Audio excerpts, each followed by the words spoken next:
اللہ اکبر اللہ۔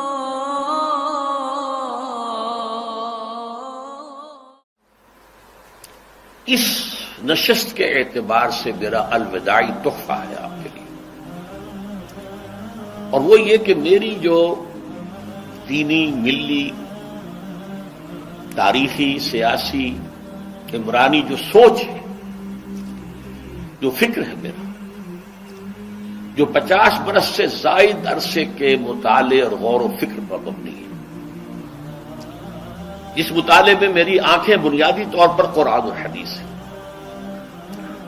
لیکن یہ کہ دنیا کا مشاہدہ، کھول آنکھ، زمین دیکھ، فلک دیکھ، فضا دیکھ، دنیا میں کیا ہو رہا ہے، کیا کیا عوامل ہیں، ماضی کیا تھا، ہم کہاں کھڑے ہیں، اب کہاں جانا ہے، اس پر میری ایک سوچ ہے، میرا فکر ہے۔ پھر یہ کہ ہماری اخروی نجات کا دار و مدار کس چیز پر ہے۔ تاریخ کے بہاؤ کو نہ میں روک سکتا ہوں، نہ آپ روک سکتے ہیں، وہ تو ڈانگ بہتا رہے گا، اور اس کو فیصلہ کرنے والا صرف اللہ ہے۔ کسی فرد بشر کے اختیار میں نہیں ہے کہ وہ تاریخ کے بہاؤ کو موڑ دے۔ ہاں، محمد رسول اللہ نے موڑا تھا صلی اللہ علیہ وسلم، لیکن یہ ہے کہ ہم اس تاریخ کے بہاؤ میں تنکوں کی طرح بہتے چلے جائیں، یا یہ کہ ہمیں کچھ کرنا ہے۔ اس اعتبار سے میں اپنے فکر کا خلاصہ آج آپ کی خدمت میں پیش کروں گا، وہ میرا اس سلسلہ اجتماعات کے اعتبار سے الوداعی تحفہ ہوگا۔ اب میں آغاز کر رہا ہوں۔ پہلی بات، اس سبب میں 3 باتیں مجھے کہنی ہیں۔ سب سے پہلی بات یہ کہ زندگی کی سب سے بڑی حقیقت موت ہے۔ ہم بھلائے رکھتے ہیں، اپنے ذہن سے اسے دور رکھتے ہیں، لیکن واقعہ یہ ہے کہ زندگی کی سب سے بڑی حقیقت موت ہے۔ خدا کے منکر پیدا ہوئے ہیں، لیکن موت کا انکار کرنے والا تو کوئی پیدا نہیں ہوا۔ اس لیے میں نے آیت آپ کو سنائی، کل نفس ذائقۃ الموت، ہر سی نفس کو موت کا مزہ چکھنا ہے، ہر جاندار کو موت کا مزہ چکھنا ہے۔ ثم الینا ترجعون، پھر ہماری طرف لوٹا دیے جاؤ۔ تو زندگی کی سب سے اہم حقیقت موت، اور موت کے بعد رجوع اللہ، آخرت، یہ سب سے بڑی حقیقت ہے۔ ایک حقیقت سب مانتے ہیں، سب جانتے ہیں، دوسری حقیقت کے اوپر پردہ پڑا۔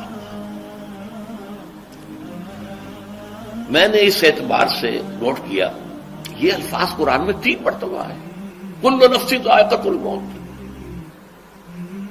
ہر جاندار کو موت کا مزہ چکھنا ہے۔ انبیاء اس سے مستثنا نہیں رہے، رسول اس سے مستثنا نہیں رہے، اولیاء اللہ مستثنا نہیں رہے۔ وقتی طور پر استثناء حضرت عیسیٰ کا ہے کہ ابھی وہ زندہ ہے، لیکن عیسیٰ یاتی علیہ الموت، حضور نے فرمایا عیسیٰ پر بھی موت آئے گی، جب دوبارہ آئیں گے، زمین پر اتریں گے، پھر اس کے بعد ان پر موت وارد ہوگی، ان کی نماز جنازہ پڑھی جائے گی، انہیں دفن کیا جائے گا حضور کے پہلو میں، شادی بھی کریں گے، اولاد بھی ہوگی۔ باقی تو یہ ہے کہ کل نفس ذائقۃ الموت، سب کو موت کا مزہ چکھنا ہے۔ عیسیٰ بھی بالآخر اس سے مستثنا نہیں رہیں گے، بلکہ قرآن میں ایک جگہ کہا گیا ہے أَفَإِن مِتَّ فَهُمُ الْخَالِدُونَ، کیا ہے نبی، اگر آپ کا انتقال ہو گیا تو یہ کیا ہمیشہ رہیں گے؟ کون ہے دنیا میں جو ہمیشہ رہے؟ انتقال تو ہونا، آپ کا بھی ہونا ہے۔ إِنَّكَ مَيِّتٌ وَإِنَّهُمْ لَمَيِّتُونَ،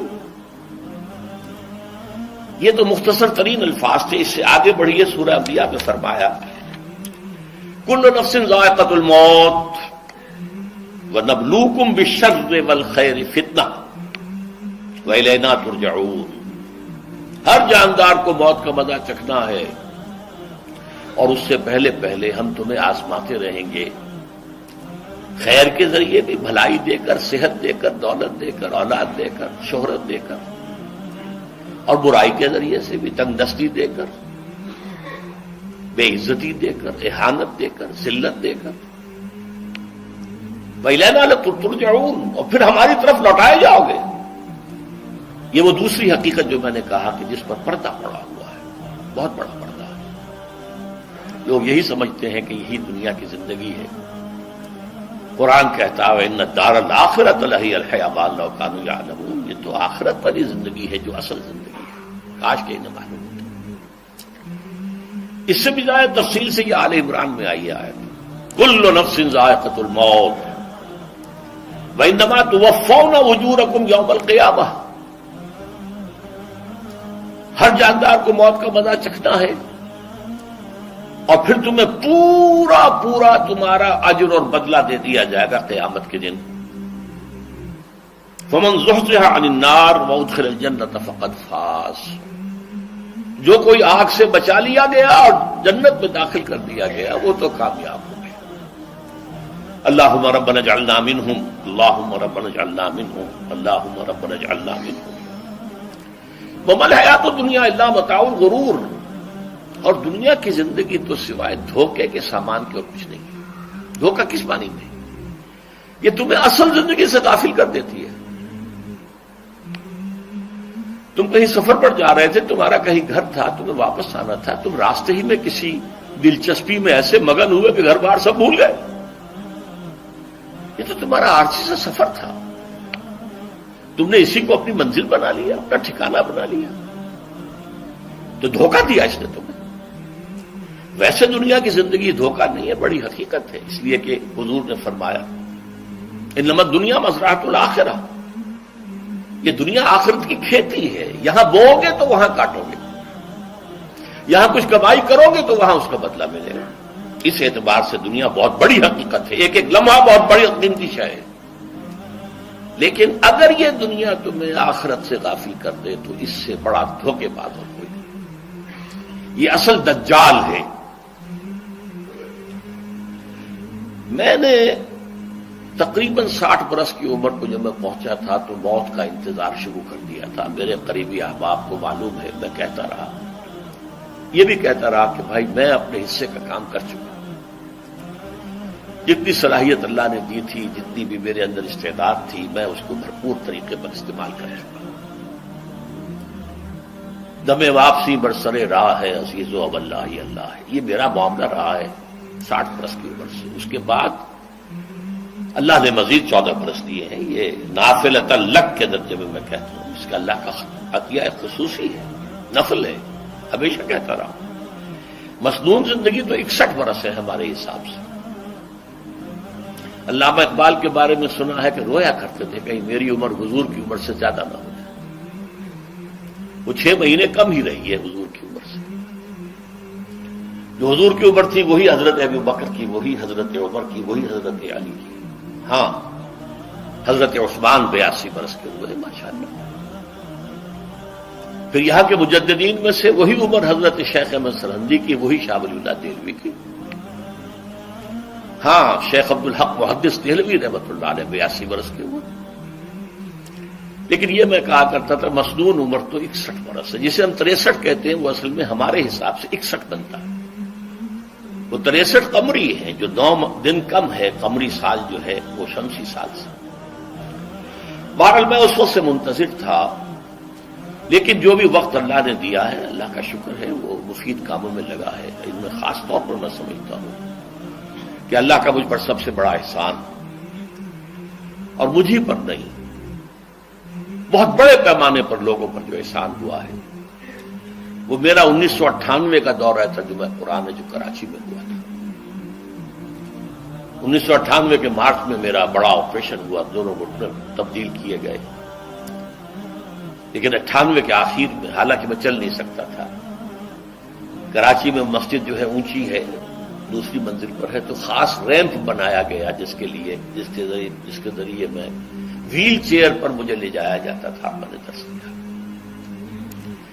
اس درس کی گزشتہ چند سالوں سے پوری دنیا میں جو گونج ہوئی ہے اللہ کے فضل و کرم سے، اللہ کی کوئی حکمت خداوندی اس کے ساتھ وابستہ ہے۔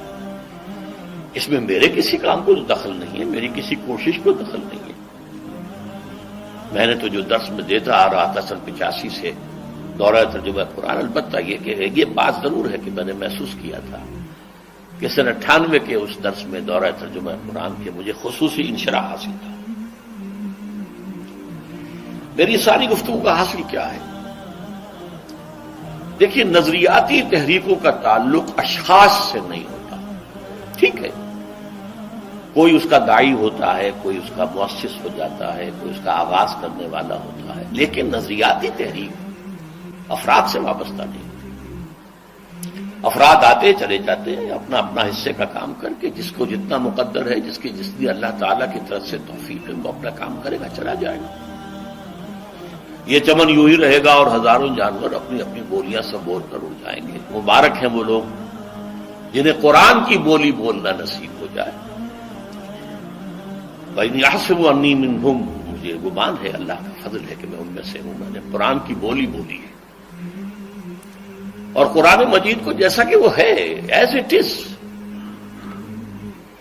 اپنے کو مذمومہ خیالات، اپنے کوئی ذہن سے زائدہ نظریات کو میں نے اس میں دخل نہیں دیا، جسے انگریزی میں آپ آبجیکٹیولی کہتے ہیں. خالص معروضی طور پر قرآن کو پڑھا، قرآن کو قرآن سے سمجھا ہے یا پھر سیرت رسول سے سمجھا ہے. میں لفظ سنت کی بجائے سیرت استعمال کر رہا ہوں. قرآن مجسم حضور تھے صلی اللہ علیہ وسلم، اور حضور کی سیرت اور حیات جو ہے وہ قرآن مجید کی اصل تفسیر ہے. یہ حقیقت بھی بہت کم لوگوں کے علم ہے. وہ احادیث کا نام تو لیتے ہیں، احادیث بھی ہے، سیرت بھی تو احادیث ہی سے ہمیں ملتی ہے، لیکن میں خاص طور پر سنت یا حدیث کی بجائے سیرت کا استعمال. قرآن کی دو سورسز ہیں، قرآن خود اور سیرت رسول صلی اللہ علیہ وسلم.